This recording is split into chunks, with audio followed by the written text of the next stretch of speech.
Hello, welcome back to the channel. This is a funny little video about how we destroyed my dad's leather sofa, his three-seater sofa. Look, you can see the three of us, the men of the family, working out how on earth we are going to get this brown leather sofa out of his small apartment, or flat as we call it here in the United Kingdom. We knew we had to pull it out, but we had no idea how we were going to take this apart. So the first thing we're doing is tipping it up on its back, and it has adjustable footrests, mechanical electric footrests. Don't worry, it's unplugged, but we had to first somehow work out how to get the electric motors out from the sofa, and then figure out how we take the thing apart or get it out of the flat. Underneath the fabric, oh, you can see a nice shot of my clothing at the back. Could probably be a bit more better. Forgive me. Thank you for your patience. But we're going to somehow work out a way to unbolt the electrical motors that drive the footrests, and to do that we need to even find them. So here's my son and I just trying somehow to locate where the motors are and how they're bolted to the leather sofa underneath. And this is going to be a bit dull, but I'm just trying to use my electric screwdriver to power out the different screws, and we plug it in again. We had to like move the footrest to different positions just so that I could even get to the screws that held the motors to the sofa. My granddad very helpfully diving in with the vacuum cleaner, and this took forever. I think I might speed this up a bit faster because it takes ages just to find out where the screws were. It turns out there were about 16 of them on each motor. There were 2 footrests. We're now looking into the sofa on both sides. It's so difficult just trying to find out where these screws and bolts are. So the two of us thought we'd do a 2-prong attack and see if we could get both footstool motors out at the same time. Dad's back in with the Hoover. It's great work, Dad.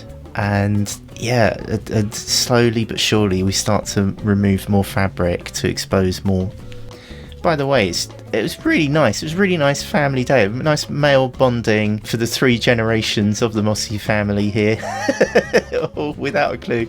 Oh my god, I'm so sorry. I'm going to have to blur out the... I've got to blur out the back of my jeans. I've got real builder's bum going on here, which was right for the toolbox and the task in hand, but you don't need to see this.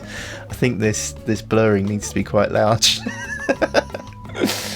Anyway, this took forever. So if you've looked up this video to see how to destroy a sofa, how to take apart a leather sofa with electrical mechanical footstools, I hope something here helps. But it was just a painstaking exercise to de-rig it. So I'm now unplugging the motors, but I have to plug them in again just to move the footstool a small amount to be able to expose the bolts and the screws holding the motor to the wooden frame of the leather sofa. And it's really difficult. It's just so hard. I'm using a combination of a crosshead screwdriver, and I've got a wrench there and some pliers because some of the bolts have to be held on the other side, and I've managed to get the right hand side loose, so I knew we were onto something. It was just a couple more screws holding the motors in place that were stopping us from actually taking the motors out, and then we could start cutting up the sofa. But this was a bit of a breakthrough here. This was the moment where I knew that I could get the right hand side footstool out. So with a bit of help, just to remove this one final bolt, so the whole weight of the entire mechanism was just on one screw there, and I think that's now out. So now I've gone over to the other side to remove the remaining screws holding the mechanism in place, and with a bit of help from my son to lift up there's like a pump action kind of thing that pushes the footstool out and locks into place. We had to move that from time to time. Oh, look at this. I found my dad's freedom pass. He'd lost that about 5 years ago. He had free travel in London from when he was living in London, and was convinced that he'd lost his freedom pass. I think I'll show it to the camera in a minute, but I found that jammed down the side of the sofa. So if you take nothing away from this but this, tip up your sofa now. tip it up now and have a good root around underneath, because there'll be all kinds of gems from the 5 or 10 years that you've had it. This sofa is about 10-15 years old, and we would have loved to have kept it going, but to re-upholster it would have costed hundreds, if not 1,000, and no one would take it because it didn't have the tag. Anyway, we're tipping the sofa up, as you can see, and we've managed to get the left hand side sofa units out. We can carry that outside, which was fantastic. It was the best part of the day. So we found an old lost freedom pass. Oh, it chucked it was here all the time. Yeah. He was looking everywhere for that. So now we are taking apart the right hand side of the sofa, and that can go out the back door, ready to go to the tip, because we can take these piece by piece in the car. I haven't got a big car, so I couldn't get the whole sofa in, and that then leaves the carcass. Oh, Dad's having another go with the vacuum cleaner. Yeah, I'm now thinking, what on earth do I do with the 3 seats of the 3-seater sofa? So we removed that unit, and just looking at the filth.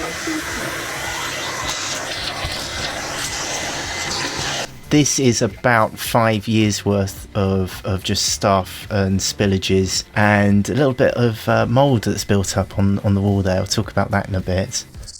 Here's sofa part 2. I'm going to somehow try and destroy what's left of it. We're in for the final push, and I've got the jigsaw out. It's a corded jigsaw, and in my head I'm just thinking, if I can make some crucial cuts on the wooden frame of the sofa, then I could at least get the thing into 3 parts, and I could get those 3 parts into the back of the car. So it's a combination of jigsaw, and that's just plywood at the back. My dad's offering me a hammer. As you can see, the sofa is just built of plywood and foam and these wooden struts. So I've tipped it forward just to get a different angle for the jigsaw to get in, and I'm using the handsaw, and what else have I got there? I didn't take the hammer, and I'm just trying to work out where are the easiest points to cut, what's there. I pulled out there's switches on the side, electrical switches that controlled the motors. I thought that might be useful to keep them with the motors, maybe sell them on eBay. I don't know. Is there much of a market for footrest motors from sofas? They're really good and they work really well. So I've cut out all the electronics, put that to one side, and then back to removing this part of the sofa. And I had an idea here where if I make a couple of cuts, I could fold it down, and that would help the arm just fold down into the car. So off that goes out the back door, and I've got to cut what's left now in half. Dad's having a much needed sandwich break, very crucially holding it for me. So this is what it's looking like at the back, and hang on, let's get rid of this. I'm going to cut here and cut all the way down there, and then I can use the jigsaw or saw to cut through the frame, and that will be the 3 parts. We need to get rid of it, and I'll take out the electronics here. Back to the jigsaw and the handsaw. Just get a nice angle on the camera, and I'm using a knife. That's the other piece of equipment I've got. It's the knife to remove the fabric, making those incisions into the leather of the back of the sofa there. And there are a lot of staples in the thing. I had to avoid the blade hitting the staples, so I'm just using the knife just to cut away any fabric I can, and then this jigsaw just goes straight through the plywood and the wooden struts, holding it together. A little bit of work with the handsaw. I think that was just to get around the metal staples that are in the frame, and then one final bit of jigsawing to cut this last strut, and that's it. I've managed to segment divide this 3-seater sofa into 3. I'm pulling out the electronics a little less carefully this time. I don't know if you can see the silver buttons there, so I'm just trying to find those. I don't know why I'm salvaging these. It was just my favourite part of the sofa, I think. It'd be a shame to let those motors go to waste, so I'll just put those with the footrest motors, and then a little bit more cutting with the jigsaw so I can fold down this arm of the armchair for its final journey to the council tip. You've got to book in these days, which is fun since COVID. And then we've got a last section there. So now it's just the clear up.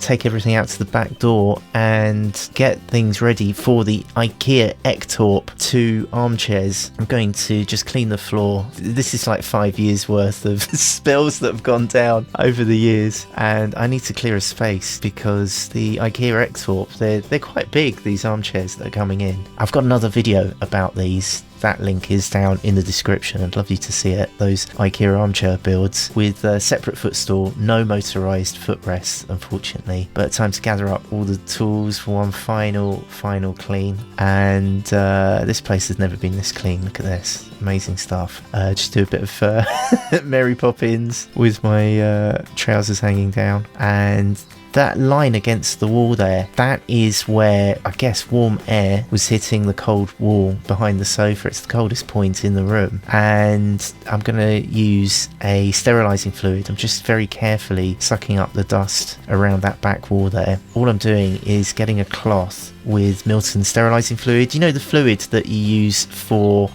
sterilising baby bottles. Let's pull in the IKEA boxes. I'll move the camera, and we'll just get the cloth and bleach these walls. Just do it really carefully. You have to dab at the walls and not splash it. I don't want to splash it on the carpets because that really would bleach it. But can you see how clean the skirting boards are coming up? And that it's on the skirting boards and the walls. It's pretty revolting stuff here. I'm trying not to disturb the mould spores. Should really be wearing a face guard, but I'm hoping if I just do it quickly enough and with enough sterilising fluid, it will obliterate the light mould that had grown behind the sofa. This room is just going to be so much more clean and healthy, despite my poor lack of clothing there hanging out the back. Thanks for hitting the like or the subscribe button. It really helps me. I really appreciate you coming along for the ride. And right here is a video where I replaced the leather sofa with 2 IKEA Ektorp armchairs.